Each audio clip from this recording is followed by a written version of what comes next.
शक्तिकाल की परंपरा में एक नाम ऐसा है जो सदा भक्ति, वैराग्य और ज्ञान का प्रतीक माना गया है, नारद। वे देवताओं और दानवों के बीच लोक और परलोक के सेतु के समान है।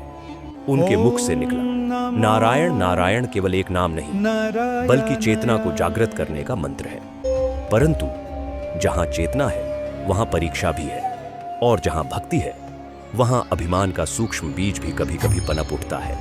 यही वह बिंदु है जहां से इस कथा का आरंभ होता है।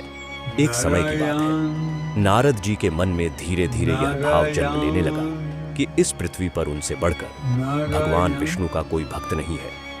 उन्होंने असंख्य लोकों में भ्रमण किया था, राजाओं को त्याग सिखाया था, तपस्वियों को मार्ग दिखाया था और साधारण जन को ईश्वर स्मरण का अर्थ समझाया था। यह सब सत्य था, पर सत्य के साथ जब आत्म प्रशंसा जुड़ जाती है तो वही सत्य बोझ बन जाता है। अब नारद जी का व्यवहार पहले जैसा सरल नहीं रहा। वे जब भगवान के गुण गाते तो उनके स्वर में भक्ति के साथ साथ स्वयं की सेवा का उल्लेख भी आ जाता। उनके शब्दों में यह भाव झलकने लगा कि मैंने यह किया, मैंने वह किया, मैं सबसे अधिक निकट हूं। यह अभिमान ऊंचा स्वर नहीं था, यह तो मौन में छिपा हुआ, मन के भीतर पलता हुआ भाव था। परंतु जो मनुष्य के भीतर छिपा होता है वह ईश्वर से कहां छिप सकता है। भगवान विष्णु ने यह सब देख लिया। वे जानते थे कि नारद का हृदय अभी भी निर्मल है, पर उस निर्मलता पर अभिमान की हल्की सी परत जमने लगी है। भगवान किसी भक्त को गिरते हुए नहीं देखते, वे दंड नहीं देते, वे शिक्षा देते हैं, और वह भी अनुभव के माध्यम से। उन्होंने निश्चय किया कि नारद को स्वयं उनकी भूल का बोध कराया जाए, पर ऐसा बोध जो जीवन भर स्मरण रहे। एक दिन भगवान विष्णु और नारद जी साथ साथ वन मार्ग से जा रहे थे। चारों ओर घना जंगल था, ऊंचे वृक्ष, पक्षियों की मधुर ध्वनि और पत्तों से छनकर आती सूर्य की किरणें। चलते चलते भगवान विष्णु एक वृक्ष के नीचे ठहर गए। उन्होंने थकान का भाव प्रकट किया और बोले, नारद, आज हम बहुत थक गए हैं, प्यास भी अत्यधिक लग रही है। यदि कहीं से जल मिल जाए तो ले आओ, हमसे अब चला नहीं जा रहा। यह सुनते ही नारद जी सजग हो उठे। उनके लिए यह सौभाग्य था कि स्वयं भगवान ने उनसे सेवा मांगी थी। उन्होंने विनयपूर्वक कहा, भगवान, आप यहीं विश्राम करें, मैं तुरंत जल लेकर आता हूं। और वे उसी क्षण उस दिशा में बढ़ गए। नारद जी के दृष्टिपथ से ओझल होते ही भगवान विष्णु के मुख पर हल्की सी मुस्कान आई। यह मुस्कान प्रसन्नता की नहीं, यह करुणा की थी। उन्होंने अपनी दिव्य माया को स्मरण किया और संकेत दिया, अब समय आ गया है। और उसी क्षण माया ने अपना कार्य प्रारंभ कर दिया। नारद जी थोड़ी ही दूर चले होंगे कि उन्हें एक छोटा सा गांव दिखाई दिया। गांव के बाहर एक कुआं था, जहां कुछ युवा स्त्रियां जल भर रही थीं। घड़ों की टन-टन, हंसी की हल्की ध्वनि और सामान्य ग्रामीण जीवन की सहजता, यह सब दृश्य नारद जी के लिए अपरिचित था। वे जब कुएं के पास पहुंचे तभी उनकी दृष्टि एक कन्या पर जा टिकी। उस क्षण उनकी चेतना जैसे स्थिर हो गई। नारद जी क्षण भर के लिए यह भूल गए कि वे भगवान के लिए जल लेने आए हैं। उनका मन, जो सदा ईश्वर में लीन रहता था, आज पहली बार किसी रूप में अटक गया। कन्या सरल थी, उसके चेहरे पर कोई आडंबर नहीं था, पर माया ने उसी सरलता में मोह का बीज छिपा रखा था। कन्या नारद जी की दृष्टि और भाव को समझ गई। उसने शीघ्रता से अपना घड़ा भरा और सहेलियों को पीछे छोड़ते हुए घर की ओर चल दी। और नारद जी अनजाने में उसके पीछे पीछे बढ़ चले। कन्या घर के भीतर चली गई। नारद जी द्वार पर ठहर गए। उनके मुख से सहज ही नारायण नारायण का उच्चारण होने लगा। यह वही नाम था जो उन्होंने असंख्य बार संसार को दिया था। घर का स्वामी यह नाम सुनकर बाहर आया। उसने नारद जी को देखा और तुरंत पहचान लिया। गृह स्वामी के हृदय में श्रद्धा उमड़ पड़ी। उसने नारद जी को आदरपूर्वक भीतर आमंत्रित किया। उनके चरण धोए, स्वच्छ आसन पर बैठाया और सेवा सत्कार में कोई कमी नहीं रखी। वह स्वयं को धन्य मान रहा था कि आज उसके घर एक महान संत पधारे हैं। सेवा के उपरांत गृह स्वामी ने विनय से पूछा, मुनिवर, आज्ञा करें, मैं आपके लिए क्या कर सकता हूं? नारद जी ने वही कहा जो माया उनसे कहलवाना चाहती थी। उन्होंने उस कन्या की ओर संकेत करते हुए कहा, मैं उससे विवाह करना चाहता हूं। यहीं पर माया का पहला बंधन पूर्ण हुआ। नारद जी जो भगवान के लिए जल लेने आए थे, अब अपने जीवन की दिशा बदलने जा रहे थे और उन्हें इसका आभास भी नहीं था। जिस क्षण नारद जी के मुख से विवाह का वह वाक्य निकला, उसी क्षण माया ने अपना दूसरा चरण पूरा कर लिया। गृहस्वामी एक क्षण के लिए चकित अवश्य हुआ, पर यह चकित होना अस्वीकार का नहीं था। उसके मन में तो गर्व का भाव जाग उठा। उसने सोचा, मेरी कन्या किसी साधारण मनुष्य के नहीं, एक महान योगी और ब्रह्मज्ञानी के साथ जीवन बिताएगी। यह मेरे कुल का सौभाग्य है। उसने बिना किसी संशय के अपनी स्वीकृति दे दी। कुछ ही दिनों में शुभ मुहूर्त निकाला गया। गांव के साधारण रीति रिवाजों के अनुसार नारद जी और उस कन्या का विवाह संपन्न हुआ। न कोई भव्य राजसी आयोजन, न कोई दिखावा, परंतु माया के लिए इतना ही पर्याप्त था।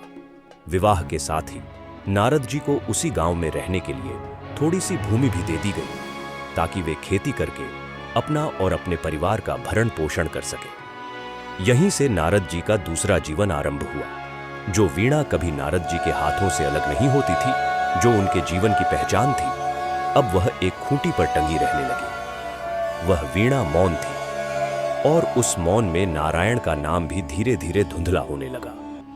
अब उनके दिन का आरंभ स्मरण से नहीं, कर्तव्य से होने लगा। नारद जी अब प्रतिदिन खेत जाते, कभी हल चलाते, कभी बीज बोते, कभी पौधों को पानी देते, तो कभी निराई गुड़ाई करते। जैसे जैसे पौधे बढ़ते, उनके मन में प्रसन्नता बढ़ती जाती। फसल पकती, अनाज कटता, कोठार भरते। हर वर्ष थोड़ा और जुड़ता गया, थोड़ा धन, थोड़ी प्रतिष्ठा और बहुत सी आसक्ति। अब गांव में लोग उन्हें एक सम्मानित किसान के रूप में जानने लगे। वर्ष बीतते गए, गृहस्थी फैलती चली गई। 3-4 बच्चे हुए, कोई पुत्र, कोई पुत्री। अब नारद जी के पास एक क्षण का भी अवकाश नहीं था। कभी बच्चों की देखभाल, कभी उनकी शिक्षा की चिंता, कभी खेत की उपज, कभी आने वाले कल की योजना। वे हर समय व्यस्त रहने लगे। यहां माया ने अपना सबसे गहरा जाल बुना। नारद जी अब यह पूरी तरह भूल चुके थे कि वे एक समय भगवान विष्णु के साथ वन में आए थे। वे यह भी भूल चुके थे कि वे किसी उद्देश्य से जल लेने निकले थे। उनके जीवन में अब भगवान का स्थान कर्तव्यों ने ले लिया था। न यह बुरा था, न यह पाप था, पर यह बंधन था। माया कभी तुरंत बांधती नहीं, वह धीरे धीरे सुख और उत्तरदायित्व के माध्यम से मनुष्य को जकड़ती है। नारद जी अब पूरी तरह उसी जाल में थे। उनकी पहचान बदल चुकी थी। वे अब केवल एक भक्त नहीं, एक पति, एक पिता, एक किसान थे, और यही माया का विस्तार था। सब कुछ शांत लग रहा था। गांव सुख समृद्धि में था। नारद जी का जीवन भी स्थिर प्रतीत होता था। पर जहां माया बंधन बनाती है, वहां एक दिन उस बंधन को तोड़ने का समय भी आता है। और वह समय अब निकट था। जिस जीवन को नारद जी वर्षों से संजोते आ रहे थे, जिस गृहस्थी को उन्होंने परिश्रम, आशा और स्नेह से सींचा था, उसी जीवन के द्वार पर अब एक ऐसी घटना दस्तक देने वाली थी जो माया के पूरे विस्तार को एक ही क्षण में उजागर कर दे। एक दिन आकाश में घने बादल उमड़ आए। पहले हल्की वर्षा हुई, फिर मध्यम, और फिर ऐसी मूसलाधार बारिश शुरू हुई जिसका कोई अंत दिखाई नहीं देता था। दिन बीतते गए, रातें बीतती गईं, पर वर्षा थमी नहीं। बादलों की गर्जना और बिजली की कड़क मनुष्य के हृदय में भय भरने लगी। गांव के समीप बहने वाली नदी धीरे धीरे उफान पर आ गई। जलस्तर बढ़ता गया और देखते ही देखते बाढ़ ने विकराल रूप धारण कर लिया। चारों ओर जल ही जल फैल गया। कच्चे पक्के घर ढहने लगे। अनाज, वस्त्र, पशु सब कुछ पानी में बहने लगा। जहां कल तक हंसी थी, वहां अब करुण क्रंदन था। जहां जीवन की चहल पहल थी, वहां अब केवल त्राही त्राही का स्वर था। गांव में कोलाहल मच गया। नारद जी अब क्या करें? उनके सामने अपना परिवार था, उनकी जिम्मेदारी थी। जो थोड़ा बहुत मूल्यवान सामान बचा था, उन्होंने उसकी एक गठरी बांधी। पत्नी और बच्चों को साथ लेकर वे जान बचाने के लिए बाढ़ के पानी में उतर पड़े। एक हाथ में एक बच्चा, दूसरे हाथ से पत्नी को संभालते हुए बगल में गठरी दबाए वे आगे बढ़ने लगे। पत्नी भी एक बच्चे को गोद में लिए और दूसरे का हाथ थामे धीरे धीरे कदम बढ़ा रही थी। पानी का बहाव अत्यंत तेज था। न यह पता चलता था कि कहां गड्ढा है और कहां जमीन समतल है। अचानक नारद जी का पैर फिसला। वे ठोकर खा गए और बगल में दबी गठरी पानी के वेग में छूटकर बह गई। दोनों हाथ पहले ही भरे थे। वे चाहकर भी उसे पकड़ न सके। मन में एक क्षण को पीड़ा उठी, पर उन्होंने स्वयं को समझाया, फिर कमा लेंगे। पर यह तो केवल आरंभ था। थोड़ा आगे बढ़ने पर पत्नी का पैर एक गड्ढे में पड़ गया। वह संतुलन खो बैठी। उसकी गोद में जो बच्चा था वह छूटकर तेज धार में बह गया। पत्नी का हृदय चीत्कार कर उठा। वह रोई, बिलखी, पर जल निर्दयी था। कुछ ही क्षणों में एक एक करके अन्य बच्चे भी पानी की भेंट चढ़ गए। नारद और उनकी पत्नी पूरी शक्ति से प्रयास करते रहे, पर कुछ भी उनके वश में नहीं था।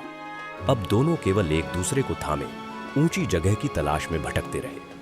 आगे चलकर वे दोनों भी एक गहरे गड्ढे में जा गिरे। किसी प्रकार नारद जी बाहर निकल आए, पर उनकी पत्नी वह फिर दिखाई नहीं दी। वे पुकारते रहे, ढूंढते रहे, दूर दूर तक खोजते रहे, पर व्यर्थ। उनका हृदय पत्नी और बच्चों की स्मृति से टूट टूट कर बिखर रहा था।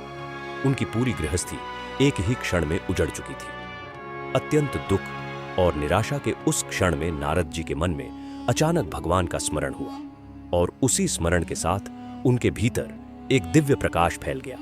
उन्हें सब कुछ याद आने लगा। वे क्यों आए थे, किसके साथ आए थे और कहां आ पहुंचे। मैं तो भगवान विष्णु के लिए जल लेने निकला था। यह विचार उनके हृदय में तीव्र वेग से उठा, और मैं यहां गृहस्थी बसाकर वर्षों तक बैठा रहा। वे स्तब्ध रह गए। क्या भगवान अब भी उसी वृक्ष के नीचे मेरी प्रतीक्षा कर रहे होंगे? जैसे ही यह विचार पूर्ण हुआ, वैसे ही सब कुछ लुप्त हो गया। बाढ़ का जल अचानक नदारद हो गया। गांव अंतर्धान हो गया। नारद जी स्वयं को घने वन में अकेला खड़ा पाया। वही वन, वही वृक्ष, वही स्थान। नारद जी दौड़ पड़े। कुछ ही दूरी पर वही वृक्ष था, और उसके नीचे भगवान विष्णु विराजमान थे। नारद जी को देखते ही भगवान उठ बैठे और बोले, अरे नारद, कहां चले गए थे? बहुत देर लगा दी। पानी लाए या नहीं? नारद जी भगवान के चरणों में गिर पड़े। उनके नेत्रों से अश्रुधारा बहने लगी। उनके मुख से एक शब्द भी नहीं निकल पाया। भगवान मुस्कुराए और करुण स्वर में बोले, तुम तो अभी गए थे, इतनी देर कहां हुई? तभी नारद जी को समझ में आ गया, यह सब भगवान की माया थी, उनके अभिमान को चूर चूर करने के लिए। उन्हें यह बोध हो गया कि जिस क्षण उन्होंने अपने को सबसे बड़ा भक्त समझा, उसी क्षण भक्ति से दूर हो गए। एक साधारण दृश्य, एक क्षणिक मोह उन्हें भगवान से वर्षों दूर ले गया। नारद जी का अभिमान पूर्णतः गल चुका था। अब उनके हृदय में केवल विनय था, सरलता थी और सच्ची भक्ति थी। वे पुनः उसी भाव से भगवान के गुण गाने लगे, पर अब अपने नहीं, केवल भगवान के। यह कथा हमें यह सिखाती है कि भक्ति का सबसे बड़ा शत्रु अभिमान है। जब साधक यह मानने लगता है कि वह सबसे आगे है, सबसे निकट है, उसी क्षण वह सबसे दूर चला जाता है। माया सदैव मोह से नहीं बांधती। वह कर्तव्य, प्रेम और उत्तरदायित्व के सुंदर आवरण में भी बंधन रच सकती है, और ईश्वर कभी दंड नहीं देते। वे अनुभव के माध्यम से सत्य का बोध कराते हैं।